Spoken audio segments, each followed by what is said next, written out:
हरे Krishna. Shrimad Bhagavatam canto 10 chapter 65 Balram का वृंदावन जाना। सुखदेव गोस्वामी ने कहा, हे कुरुश्रेष्ठ, एक बार अपने शुभचिंतक मित्रों को देखने के लिए उत्सुक भगवान बलराम अपने रथ पर सवार हुए और उन्होंने नंद गोकुल की यात्रा की। दीर्घ काल से वियोग की चिंता सह चुकने के कारण गोपों तथा उनकी पत्नियों ने बलराम का आलिंगन किया। तब बलराम ने अपने माता पिता को प्रणाम किया और उन्होंने स्तुतियों द्वारा बलराम का हर्ष के साथ सत्कार किया। नंद तथा यशोदा ने प्रार्थना की, हे दशार्ष वंशज, हे ब्रह्मांड के स्वामी, तुम तथा तुम्हारे छोटे भाई कृष्ण सदैव हमारी रक्षा करते रहो। यह कहकर उन्होंने श्री बलराम को अपनी गोद में बैठा लिया, उनका आलिंगन किया और अपने नेत्रों के आंसुओं से उन्हें सिक्त कर दिया। तब बलराम ने अपने से बड़े ग्वालों के प्रति समुचित सम्मान प्रकट किया तथा जो छोटे थे उन्होंने उनका सादर सत्कार किया। वे आयु, मैत्री की कोटि तथा पारिवारिक संबंध के अनुसार हर एक से हंसकर तथा हाथ मिलाकर स्वयं मिले। तत्पश्चात विश्राम कर लेने के बाद उन्होंने सुखद आसन ग्रहण किया और सारे लोग उनके चारों ओर एकत्र हो गए।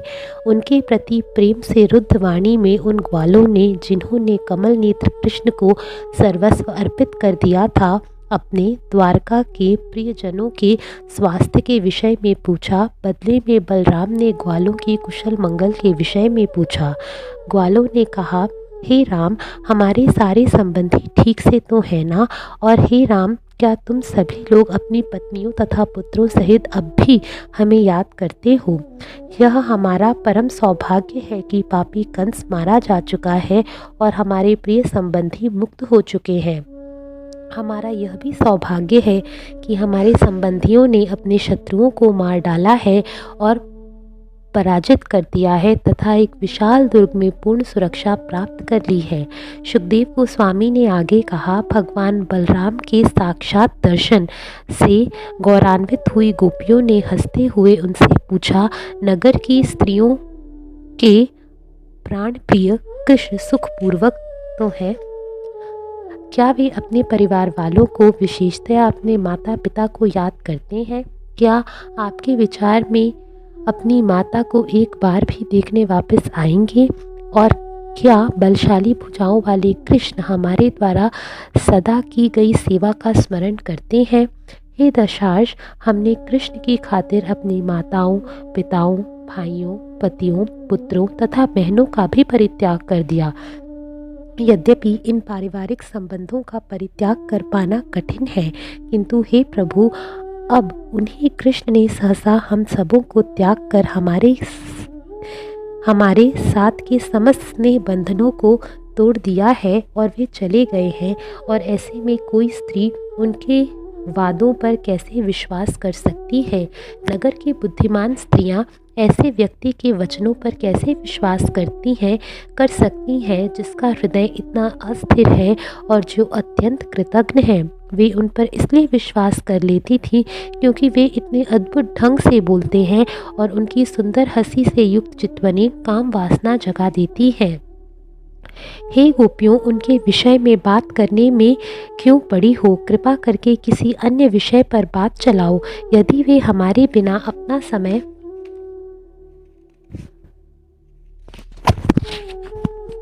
बिता लेते हैं तो हम भी उसी तरह से उनके बिना अपना समय बिता लेंगी।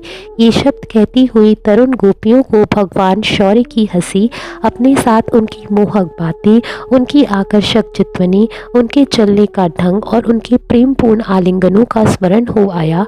इस तरह वे सिसकने लगी।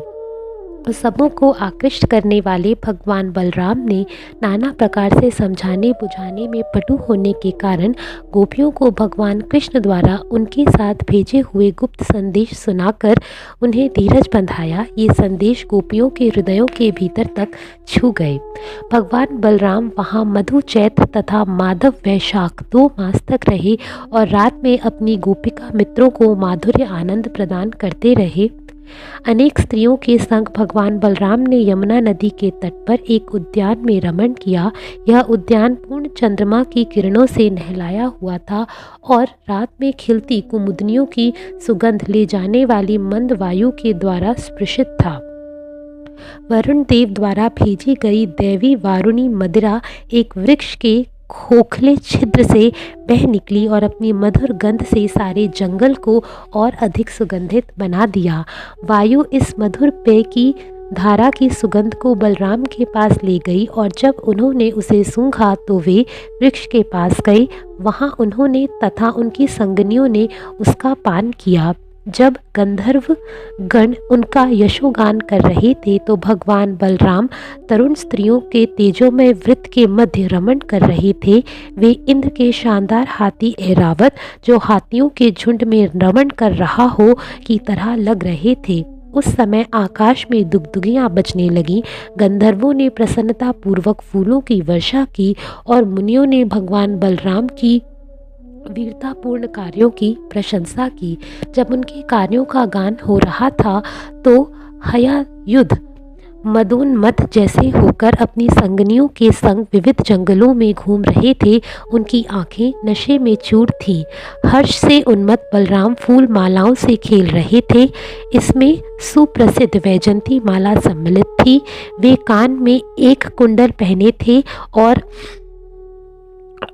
उनके मुस्कान भरे कमल मुख पर पसीने की बूंदें इस तरह सुशोभित थी मानो बर्फ के कण हों। जब उन्होंने यमुना को बुलाया जिससे वे उसके जल में क्रीड़ा कर सके, किंतु उसने उनके आदेश की उपेक्षा इसलिए कर दी क्योंकि वे मदोन्मत्त थे। इससे बलराम क्रुद्ध हो उठे और वे अपने हल की नोक से नदी को खींचने लगे। बलराम ने कहा, मेरा अनादर करने वाली पापिनी, तुम मेरे बुलाने पर ना आकर केवल मन माने चलने वाली हो। अतः मैं अपने हल की नोक से 100 धाराओं में के रूप में मैं तुम्हें यहाँ तक ले आऊँगा। सुखदेव गोस्वामी ने कहा, हे राजन, बलराम द्वारा इस प्रकार फटकारी जाकर डरी हुई यमुना देवी आई और यदुनंदन बलराम के चरणों पर गिर पड़ी। कांपते हुए उसने उनसे निम्नलिखित शब्द कहे। यमुना देवी ने कहा, हे विशाल भुजाओं वाले राम, हे राम, मैं आपके पराक्रम के बारे में कुछ भी नहीं जानती। हे ब्रह्मांड के स्वामी, आप अपने एक अंश मात्र से पृथ्वी को धारण किए हुए हैं। हे प्रभु, आप मुझे छोड़ दें। हे ब्रह्मांड के आत्मा, मैं भगवान के रूप में आपके पद को नहीं जानती थी, किंतु अब मैं आपकी शरण में हूँ और आप अपने भक्तों पर सदैव दयालु रहते हैं। सुखदेव गोस्वामी ने कहा, तब बलराम ने यमुना को छोड़ दिया और जिस तरह हाथियों के राजा अपनी हथनियों के झुंड के साथ जल में प्रवेश करता है, उसी तरह वे अपनी संगनियों के साथ नदी के जल में प्रविष्ट हुए। बलराम ने जी भरकर जल क्रीड़ा की और जब वे बाहर निकले तो देवी कांति ने उन्हें नीले वस्त्र, मूल्यवान आभूषण तथा चमकीला गले का हार भेंट किया। भगवान बलराम ने नीले वस्त्र पहने और गले में सुनहरा हार डाल लिया। सुगंधियों से लेपित और सुंदर ढंग से अलंकृत होकर वे इंद्र के हाथी जैसे सुशोभित हो रहे थे।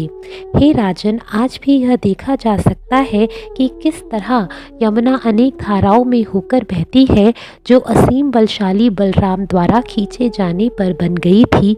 इस प्रकार यमुना उनके पराक्रम को प्रदर्शित करती है। इस तरह बलराम के लिए सारी रातें व्रज में रमण करते करते एक रात की तरह बीत गई। उनका मन व्रज में तरुण स्त्रियों की अद्वितीय माधुरी से मोहित था। हरे कृष्णा।